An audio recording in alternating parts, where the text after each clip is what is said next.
Next on the list, no subscription fees. There is a lot of concern, and I believe it's certainly warranted, that without a subscription fee, ArenaNet isn't going to be making enough money to keep their servers up and running. ArenaNet plans to make their money through microtransactions. Microtransactions are using real money to buy enhancements for your game. It's hardly a new concept, as World of Warcraft has been doing it for a while now through paid realm transfers, name race changes, and vanity items like pets or mounts. I suppose you could also call DLC for non-MMO games a microtransaction as well. The big question is, can an MMO survive on microtransactions alone?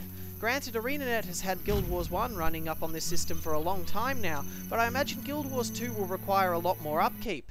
So, does ArenaNet know what they're doing, or is the whole thing going to come crashing down, or become a pay-to-play MMO like the rest of its Western ilk? Personally, I'm confident ArenaNet can pull this off, but I certainly can't blame others for being a bit hesitant.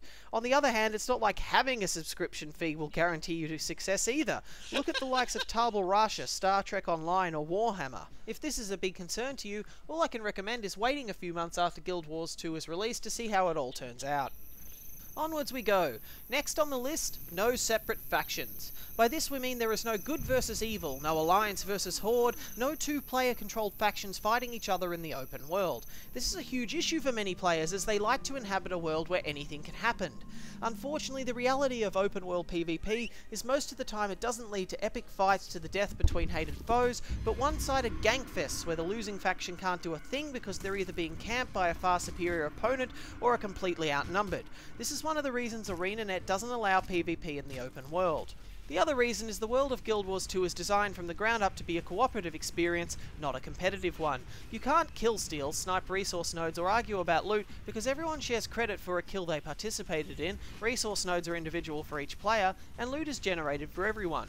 And with the dynamic events and the central theme of the game being the last remnants of Tyria banding together to fight the World Dragons, it doesn't leave much room for open world PvP.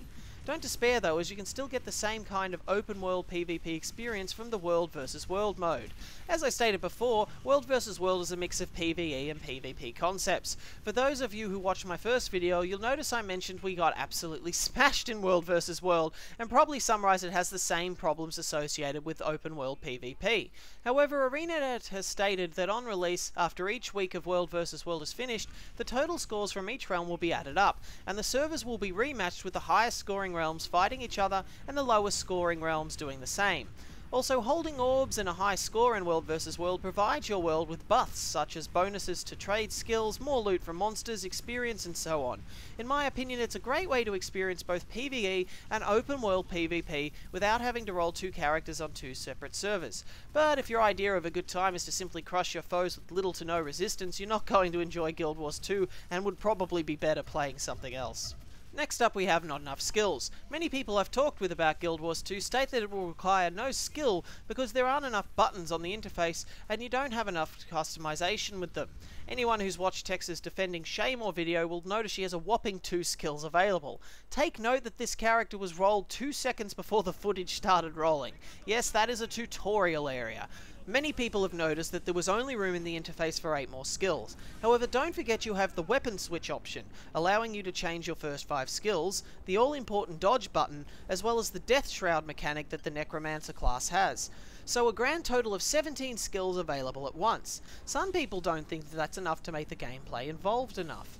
Personally, I find it's more than enough, as you'll find each and every skill on your bar will see use, unlike World of Warcraft. Someone once said, possibly Total Biscuit, although he may have been quoting someone else, that World of Warcraft is the only game with more buttons than you can physically bind to your keyboard and still require no skill to play.